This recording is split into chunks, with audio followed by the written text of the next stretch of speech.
Secretary Jesus Crispin Remulla ang tinalaga ni Pangulong Bongbong Marcos na bagong ombudsman.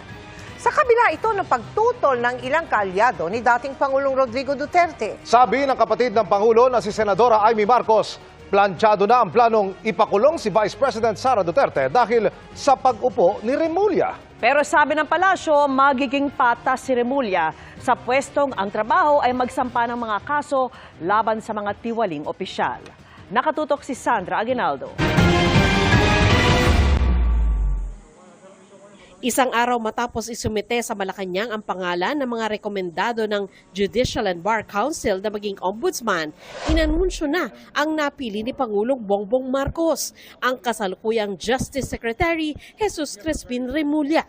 As Ombudsman, Remulla is expected to uphold transparency, strengthen anti-corruption measures, and ensure that justice is administered fairly and efficiently. Sa 1987 Constitution, tinawag ang ombudsman bilang protector of the people o tagapagtanggol ng taong bayan.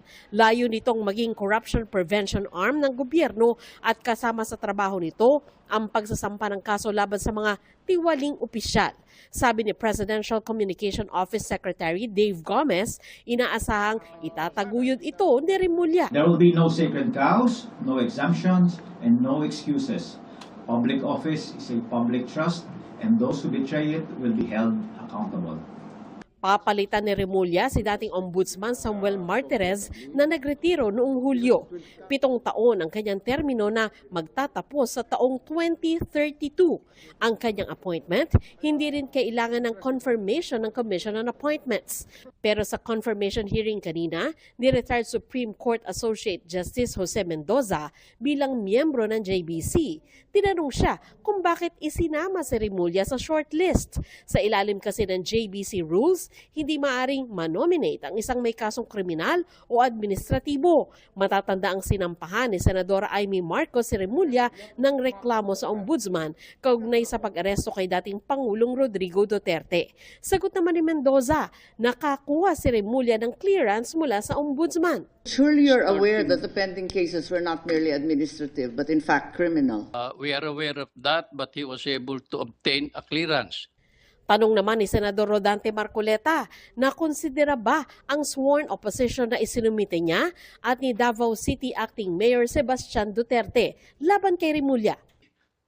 What I heard yesterday was the argument that it refers the complaint refers to the same act previously which was in a complaint previously dismissed by the Ombudsman. The majority took light of the opposition of a senator of this republic, Mr. Justice. That is a fact, Your Honor. Sa huli, pinagpaliban ng confirmation ni Mendoza dahil umano sa kakapusan ng oras. Pagdepensa naman ng Malacanang, dumaan sa proseso ang nomination ni Remulla bago ito napili ng Pangulo. We have the highest confidence in Secretary Remulla that he will be very impartial in when he assumes this new role as the Ombudsman. At the end of the day, after the President receives the recommendation from the JVC, it's still the decision of the President after he receives the shortlist. Sa panayam naman ng media, sinabi ni Senadora Marcos na naniniwala siyang ang paglalagay kay Remulla sa ombudsman ay nakatuon sa pagdidiin kay Vice President Sara Duterte. You still believe na may planong ipakulong si VP? Sigurado ako. Mukhang planchadong-planchado na. Kung hindi makakalusot yung impeachment, nako hay, ang plan B, diretso na tayo sa plan C. Planchado na ang lahat. Hinihingan namin ng reaksyon dito ang Malacanang. Para sa GMA Integrated News, Sandra Aguinaldo, nakatutok 24 oras. Tiniyak naman ni incoming Ombudsman Jesus Crispin Remulla na di niya gagamitin ang bagong posisyon para targetin ang isang political camp at wala siyang sisinuhin. Sinagot din niya ang mga plano sa ilang isyong hawak na ng Ombudsman, kabilang ang mga reklamo kaugnay ng mga flood control project at ang rekomendasyon laban sa Vice Presidente dahil sa confidential funds. Nakatutok si Salima Refran.